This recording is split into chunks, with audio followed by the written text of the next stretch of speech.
For the first 8 years of my life, I grew up in Mountain Ranch, California, which is in the Sierra foothills, and then after that in Bolinas, California, which is in the coast by San Francisco.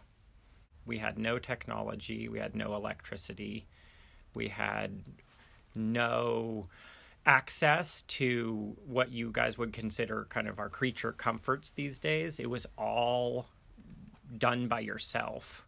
The main part of the house looked like a teepee. It was a big round living room with windows on all the sides, and then it had a small kitchen and two small upstairs loft and a small bedroom in the back. And it was all handmade out of wood that my dad milled out of the forest where we were.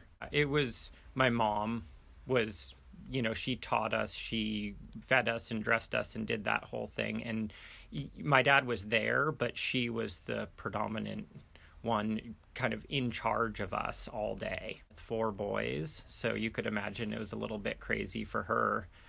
There's a specific plant up in the Sierra foothills that's called mountain misery, and it's a short little shrub, and it has a very pungent smell, almost like a bay leaves or something like that, and it just reminds me of my childhood every time I smell it. Yep. I was always different than my brothers. I liked different things, and I dressed differently, and I listened to different music, but we were very close.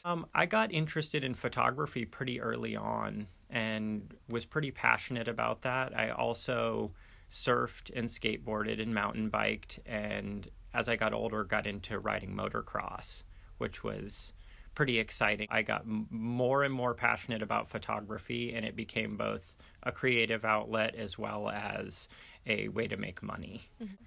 I got my first job when I was 13 in San Francisco. Mm-hmm. I would walk down from the end of our dirt road, which is about a half a mile.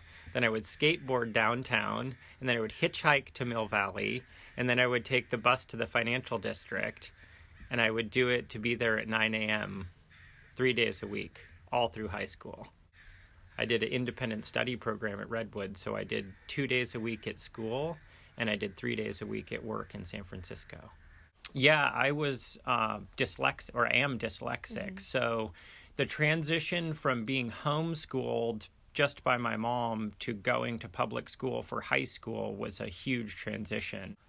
I think that growing up the way that I did taught me to really work hard for anything that you want to achieve and never take no for an answer, because if you put your mind to it, you can achieve whatever you want to achieve.